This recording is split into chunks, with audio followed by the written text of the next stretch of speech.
상한 이 땅 새롭게 하소서, 그렇게 기도한 바램대로 이 시간 예배를 통해 우리의 마음이 또 이 땅이 실제로 하나님의 은혜로 회복되기를 축원합니다.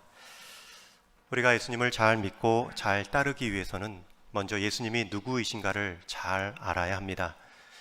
그리고 우리가 예수님을 잘 알기 위해서는 예수님이 하신 말씀과 하신 사역들을 먼저 잘 눈여겨봐야 합니다.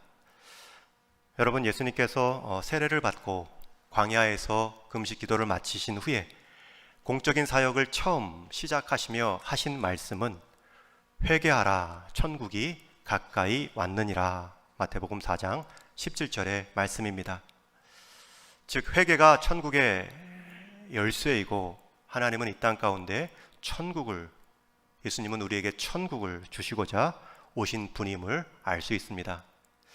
특별히 예수님은 이후의 많은 설교 가운데서도 비유로 하나님 나라를 말씀해 주고 계신데, 하나님 나라의 많은 특성 중에 잔치의 분위기를 통해 말씀하신 적이 많습니다. 오늘 말씀에서도 예수님은 천국은 어떤 임금과 같으니 라는 표현으로 천국의 한 특성을 우리에게 말씀하십니다. 천국은 어떤 임금과 같은데, 그 어떤 임금은 2절에 보면 마치 자기 아들을 위하여 혼인잔치를 베푼 임금과 같다 말씀합니다. 즉, 이 혼인잔치를 준비하는 임금의 모습을 잘 보면 우리는 중요한 하나님 나라 천국의 특성을 알고 그 하나님 나라 백성다운 천국 삶을 살 수 있다는 말씀입니다. 한 임금이 자기 아들의 혼인잔치를 준비하며 사람들을 초대합니다. 당시 고대 왕실에서 이 왕의 혼인잔치는 가문과 대를 이어가는 가장 중요한 기념할 만한 사건입니다. 그래서 직접 오늘 본문에도 임금이 자기 왕자의 결혼 예식을 친히 챙기고 진두지휘하고 있습니다. 이미 청함받은 사람들은 다 주요 인사들로 정해져 있습니다. 이미 그들에게는 1차적으로 예식 날짜와 장소가 공지되었습니다. 청함받은 사람 입장에서도 감히 우리가 왕자의 결혼식에 궁궐에 참여하다니 개인의 자랑뿐만 아니라 가문의 영광이 되었을 것입니다. 그리고 혼인날이 가까워지자 임금은 다시 두 번째로 종도를 보내 청함받은 사람들을 챙깁니다. 잊지 마시고 꼭 오시라 확인하는 작업이지요. 물론 그 중요한 국가적 행사를 누가 까먹을까 생각할 수도 있지만 임금은 혹시라도 까먹은 사람이 있을까 하여 자기의 종들을 보내 잊지 않도록 배려하고 있습니다. 특히 여기 3절에 보면 보낸다, 자기 종들을 청한 사람들에게 보낸다 라는 말은 헬라어 원뜻의 왕의 권위로 어떤 사명을 종들에게, 신하에게 맡겨 보낼 때 쓰던 단어입니다. 서신서나 복음서에 보면 예수님께서 제자들을 보낼 때에도 이 단어를 쓰시지요. 분명한 목적을 갖고 보내는 자의 권위를 입히어 보내는 내용이 바로 청함받은 사람들에게 찾아간 종의 모습입니다. 그런데 3절 하반절에 보면 이 장중한 잔치의 분위기가 갑자기 청함받은 사람들의 행동으로 인해 확 분위기가 가라앉습니다. 청함받은 사람들은 왕의 잔치에 참여하기를 싫어합니다. 왕의 권위를 가지고 찾아온 종들을 오히려 그냥 돌려보냅니다. 3절에 오라 했더니 오기를 싫어했다라는 표현은 더 좋은 무엇이 있다라는 뜻이겠죠. 무슨 이유인지 알 수 없지만 지금 문제가 발생했습니다. 왕의 청함 가운데 문제가 발생했든지 청함을 받은 후에 청함받은 손님들에게 문제가 있었던지 분명 한쪽에 실수나 결례를 행하고 있습니다.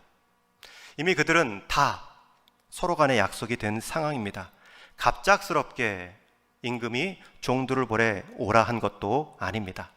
이어지는 말씀을 보면 왕의 행동을 통해 우리는 왕의 실수는 아님을 알 수 있습니다. 청함을 받은 자들이 오지 않자 거부하자 혹시나 임금은 다시 한번 세 번째로 다른 종들을 보냅니다. 혹시 두 번째 보낸 종들이 예의를 갖추지 않았나 생각하며 종들을 완전히 교체하여 다른 종들로 보냈다. 오늘 말씀은 기록합니다. 여러분, 임금이 지금 세 번째로 청함받은 사람들을 챙기는 것입니다. 첫 번째는 어떤 형태인지는 모르지만 시간과 장소를 공지했습니다. 두 번째는 직접 종들을 보내 알려줬습니다. 그러자 거부하자 세 번째로 종들을 직접 보내는데 이번에는 그 종들에게 가서 전할 말까지도 정확하게 알려주며 보냅니다. 그 내용이 4절인데요. 같이 읽겠습니다. 시작.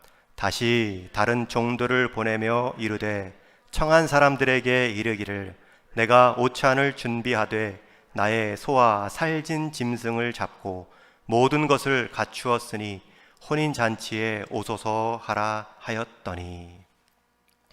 예수님의 가장 많은 비유의 대상은 하나님 나라이고 하나님 나라를 설명할 때 가장 많이 든 대상도 혼인잔치입니다. 그만큼 흥겨움의 나라, 그만큼 풍성한 모자람이 없는 분위기를 보여주는 좋은 자리이기 때문이죠. 여러분, 세 번째로 보낼 때는 임금이 어떻게 말해야 될지 그 내용까지 정확히 가르쳐 줍니다. 내가 오찬을 준비하되 나의 소와 살진 짐승을 잡고 모든 것을 갖추었으니 그냥 혼인잔치에 오시기만 하면 됩니다. 여러분, 이 말은 지금 임금의 말입니다.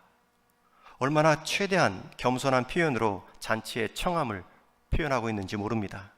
이렇게 말할 수도 있지 않습니까? 왕자의 결혼식이다. 당연히 국민이라면 와야지. 내 아들 결혼하니 꼭 오라 말하는 것이 아니라 오히려 결혼 잔치, 혼인 잔치는 뒤에 말하지요. 제가 오찬을 준비했습니다. 그것도 좋은 것으로 모든 것을 갖추었습니다. 한번 오셔서 오찬하시며 아들의 예식에 참여해 주십시오. 겸허함을 느낄 수 있습니다. 우리식으로 말하면 잔치국수 한번 먹으러 오십시오. 제 자녀가 또 짝을 이루어 결혼합니다. 중국식으로 말하면 와서 사탕을 좀 받아가십시오. 중국 예식에서는 사탕이 마지막 답례품으로 전해집니다. 오셔서 사탕 받아가십시오 라는 말은 결혼잔치에 축하하러 와주십시오 라는 겸허한 표현입니다. 이 정도로 말하면 평소간의 관계에서도 오는 것이 기본입니다. 하물며 임금이 이 정도로 낮추어 초대하고 있는데 초대를 받은 사람들의 반응이 어떠합니까? 세 번이나 한 대상을 향하여 갖은 모습으로 그들을 되도록 모시려 하고 있는데 똑같이 세 번 청함 받은 사람들의 모습이 5절, 6절입니다. 그들이 돌아보지도 않고 한 사람은 자기 밭으로 한 사람은 자기 사업하러 가고. 여기서 돌아보지 않았다라는 말의 헬라어는 아말레오라는 단어인데 중시 여기지 않다, 소홀히 하다, 주의를 기울이지 않고 서서히 관심을 꺼버리는 단어를 말합니다. 처음에는 초대장을 받았을 때 놀랐겠지요. 기쁨도 있었겠지요. 그런데 시간이 지나면서 소홀히 여겨집니다. 주의하지도 않습니다. 서서히 그 마음이 사그러 들어갑니다. 그러기에 그날이 가까워와도 그냥 평소의 때처럼 밭으로 가고 자기 사업장으로 떠난 것입니다. 여러분, 임금은 몇 달 전부터 소식을 알려왔고 당일 즈음에서는 종들을 보내며 격식을 차려 초대하고 있는데 청함 받은 사람들은 돌아보지도 않고 소홀히 여기며 주의를 기울이지 않습니다. 임금의 배려로 왕궁의 최고 한 날을 보낼 수도 있는데 소홀히 여기고 주의를 기울이지 않아 그저 그 한 날을 자기가 늘 살아왔던 평범한 일상의 한 날로 보내버리고 있는 것입니다. 여러분, 여기 촛불 하나가 있습니다. 촛불 켜고 살아가다가 왕궁의 혼인잔치에 초대받은 것은 횃불과 같은 기쁨이었을 것입니다. 그런데 시간이 가니까 이 횃불이 점점 사그라듭니다. 그리고 촛불보다도 그 빛을 잃어갑니다. 그랬더니 결국은 그 횃불을 경험할 수 있는 날에도 촛불만을 보고 그 빛 따라 살아간 것이 일상에 밭으로 사업하러 간 모습입니다. 왕궁 최고의 한 날로 보낼 수 있는 것을 그저 평범한 자기 일상의 한 날로 치부해 버리고 말았습니다. 심지어 남은 사람들은 자신을 초대하며 예의를 갖추러 왕의 명령을 정한 그 사람들을 잡아 모욕하고 죽입니다. 너무 급작스럽지요. 아마도 이 왕의 말을 받은 사람들은 왕의 마음으로 초대받은 사람들에게 말했겠지요. 이 정도면 와야 되지 않습니까? 어떤 일보다 더 중요한 일이지 않습니까? 그러나 이미 관심이 사그라든 그 사람들에게는 귀찮음의 대상일 뿐입니다. 아마 언쟁도 있었겠지요. 그러다 더 이상 귀찮게 하지 말라 종들을 죽입니다. 지금 종들은 왕의 권위를 가지고 찾아온 사람입니다. 사람들은 종을 죽인 것이 아니라 왕의 권위를 죽인 것입니다. 왕의 진중한 몇 번의 청함도 무시했다는 것은 그저 방자한 행동 정도가 아니라 당시 왕정 국가에서 왕의 권위를 인정하지 않는 반국가적 행동으로도 볼 수 있는 태도입니다. 왕은 되도록 그들의 입장에 맞추어 편하게 요청했지만 그들은 너무나 쉽게 반응하고 있습니다. 이들은 왕의 권세가 얼마나 큰지 대단한지도 몰랐던 사람들 같이 보입니다. 이들은 왕의 보복은 상상도 못했을 것입니다. 임금은 자신이 보낸 종들이 청함받은 사람들에게 죽임당했다는 보고를 듣고 이번에는 초대장이 아니라 사형 집행장을 준비하고 종들이 아닌 군대를 보냅니다. 7절 말씀 우리 같이 읽겠습니다. 시작. 임금이 노하여 군대를 보내어 그 살인한 자들을 진멸하고 그 동네를 불사르고. 이제 왕의 입장에서는 청함 받은 사람들은 더 이상 잔치의 손님이 아닙니다. 자신의 종들을 죽인 살인자에 불과합니다. 그래서 7절에서도 임금은 손님을 죽인 것이 아니라 살인자들을 진멸했다 말합니다. 온 동네를 불살랐다라는 것은 그만큼 임금의 진노가 얼마나 커 있는지를 알 수 있습니다. 그러나 왕의 관심은 여전히 결혼 잔치에 있습니다. 오지 않은 자들로 인해 혼인 예식이 망쳐지길 원하지 않았습니다. 그래서 이번에는 처음 초대받은 사람들을 다 제하고 새로운 사람들을 부르기 시작합니다. 8절 9절에 보면 이에 종들에게 이르되 혼인잔치는 준비되었으나 청한 사람들은 합당하지 아니하니 내 거리 길에 가서 사람을 만나는 대로 혼인잔치에 청하여 오라 한대. 여러분, 여기서 또 가서라는 단어를 제가 강조합니다. 여기서 가서라는 단어는 마태복음 28장 19절에 보면 예수님께서 제자들을 파송하실 때 너희는 가서 모든 민족으로 제자를 삼으라 할 때 이 가서와 같은 단어입니다. 이 부르심이 지금 이제는 더 확장되는 것을 알 수 있습니다. 여러분, 이 이야기에서 우리가 어떤 하나님 나라의 특징을 알 수 있을까요? 어떤 하나님의 속성으로 우리가 이 본문을 이해할 수 있을까요? 여러분, 이 본문에서 지금 하나님의 나라, 하나님의 통치가 막 확장되고 있는 것을 볼 수 있습니다. 처음에는 주요 인사들이 초대받았지요. 그들이 거절하자 그 부름의 대상이 이제는 길거리에 자격 없는 자들, 심지어 아프고 가난한 자들에게까지 대상이 확장되고 있습니다. 처음 종들은 주요 인사들의 집을 갔겠죠.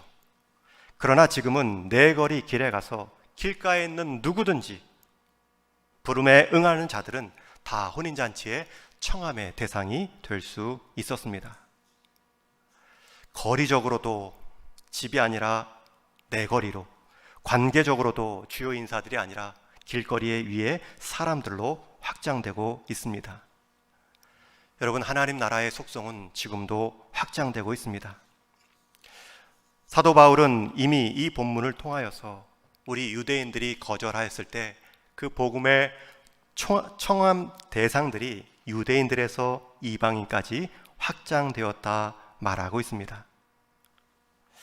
이 혼인잔치의 비유는 먼저 구원의 확장이 유대인에서 이방인으로, 주요 앞에 세움받은 자리에서 자격 없는 자들에게까지 확장되어져 가는 것을 볼 수 있습니다. 우리는 선교적으로도 지금도 복음이 확장되어 하나님 나라의 다스림이 퍼져 나가는 것을 보고 있습니다. 선교적 교회, 선교적 성도가 바로 마땅한 하나님 백성의 합당한 자리요 모습입니다. 그러나 또 한 가지 확장이 이어지고 있습니다.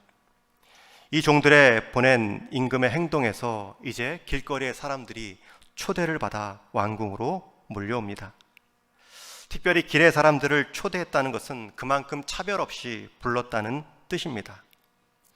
돈이 더 많다고 해서 편한 길을 가는 것도 아니고 돈이 없다고 해서 불편한 길로 가는 것이 아닙니다. 가장 개방된 장소, 가장 공평한 장소에 그 자리에서 사람을 불렀다는 것은 모든 사람이 이제 올 수 있게 되었다는 것입니다. 그래서 10절에 보면 심지어 악한 자나 선한 자 만나는 대로 모두 데려왔다. 잔치의 장소가 사람들로 가득한 모습입니다. 여러분, 처음 온 사람들은 꿈 같은 느낌입니다. 내가 왕의 잔치에, 왕궁에 서 있다니. 말로만 들었던 왕자를 직접 볼 수 있고 왕비와 함께 새가정 이루는 모습에 내가 증인으로 서 있다니.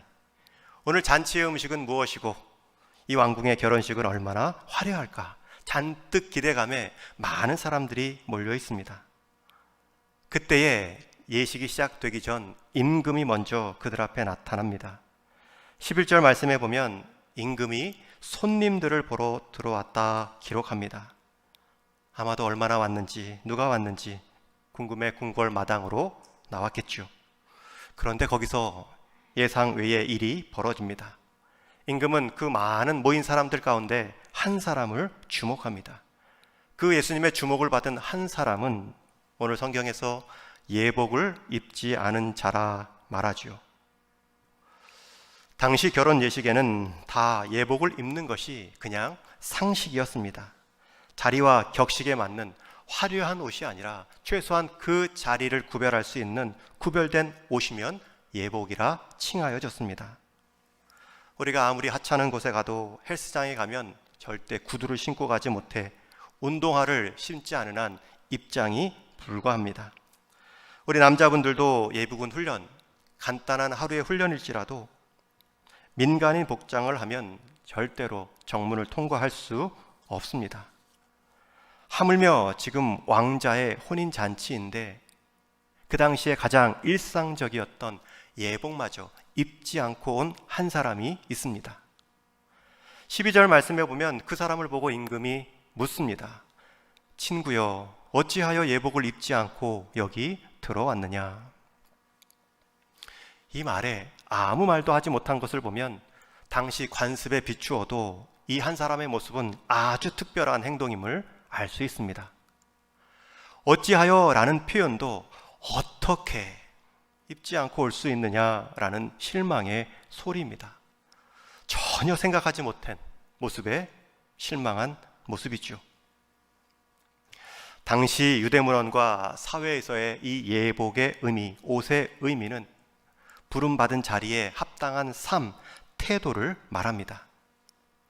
그런 당시 이해 속에 또 예수님과 사도 바울은 여기에서의 예복의 의미를 변화된 자리에서의 변화된 존재로서의 삶을 말합니다. 즉 예복이란 그리스도를 믿는 믿음이고 죄 없으신 분이 죄인된 우리를 위해 생명의 희생을 치르고 입혀주신 의의 옷을 말합니다. 그래서 사도 바울은 로마서 13장에 그리스도의 옷을 입고 정욕을 위하여 세상 일을 포기하라 말씀하지요. 그리고 임금은 종들에게 엄중히 명령합니다. 그 수족을 결박하여 바깥 어두움에 내어 던지라. 갑자기 분위기가 잔치의 분위기에서 재판정의 분위기로 바뀌었습니다. 쫓겨나는 사람들의 입장에서는 단 한 번의 회복의 기회도 없습니다. 길거리 사거리에 그 많은 사람이, 그것도 단번에 초청받아 온 사람들 중에 단 한 사람이 예복을 준비하지 못한 모습을 보면 그것은 분명 특별한 사례이지만 또 한 가지 분명한 것은 그런 일이 실제로 일어날 수 있다는 것입니다. 여러분, 여기 본문에서 또 한 가지 천국의 특성, 또 한 가지 다른 확장을 보고 계신지요? 첫 번째 말씀드린 천국의 확장은 관계의 확장, 거리의 확장, 지리의 확장, 민족의 확장입니다. 심지어 교육학자들은 땅끝의 민족을 다음 세대, 타문화권, 언어만 다른 것이 아니라 우리의 생각과 심지어 가치관마저 다른 다음 세대들이 마지막 땅끝의 민족이다 라고까지 말합니다. 여러분, 천국의 특성은 그들에게도 계속 복음이 들려지고 그들을 통해 하나님 백성이 세워지는 것입니다. 그 일에 우리가 참여하는 것이고요.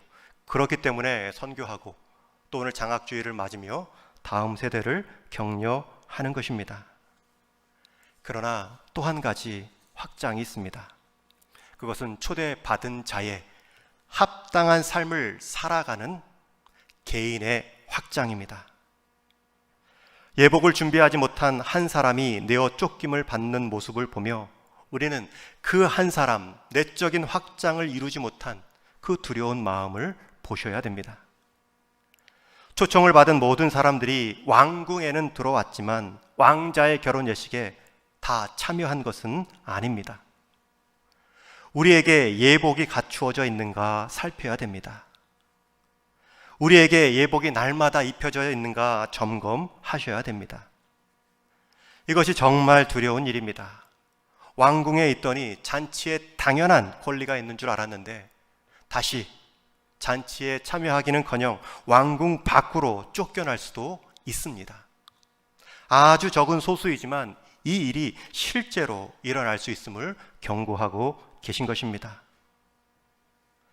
내가 지금 복음으로 옷을 제대로 입고 있는가? 부름받은 하나님의 자녀의 삶답게 믿음의 삶, 순결한 삶을 애써 살아가려 힘쓰는가? 자기의 착감, 자기의 화려한 세상 이력 옷으로 복음의 옷을 가리고 있지는 않는가? 늘 입어왔던 생활로 주님 앞에 서는 것을 두려워하고 있지는 않는가? 청함받은 사람들은 교회 공동체 가운데서도 생활하게 되지만 주님은 잔치 참여의 여부를 공동체 안에 있는 것으로 보지 않고요. 그 한 사람이 믿음의 옷, 복음의 옷, 그리스도의 옷을 입고 있는가로 결정하실 것입니다. 그래서 마지막 예수님께서는 청함을 받았다고 해서 모두 택함 받은 사람이 아니라 말씀하지요. 저는 우리 동일의 모든 성도님들이 다 택함을 입은 성도로 믿습니다. 그렇다면 나는 어떻게 그 택함 받은 자임을 알 수 있습니까? 여러분, 오늘 본문에서 말하는 천국의 두 가지 특성으로 확인하십시오. 복음이 확장되는 일 가운데 내 삶의 우선순위가 앞서감으로 그 일에 전혀 무관심하고 소홀히 여기며 하나님의 뜻과 마음에는 상관없이 살아가고 있지는 않는가? 첫 번째로 살펴보시고요. 두 번째는 그리스도의 옷으로 우리가 의인이 되었는데 그 옷을 오늘도 입고 살아가고 있는가? 그리스도를 닮아가는 삶에 내 변화가 있는가? 최소한 변화받지 못하는 내 모습에 애통해하며 회개하는 삶의 태도가 있는가?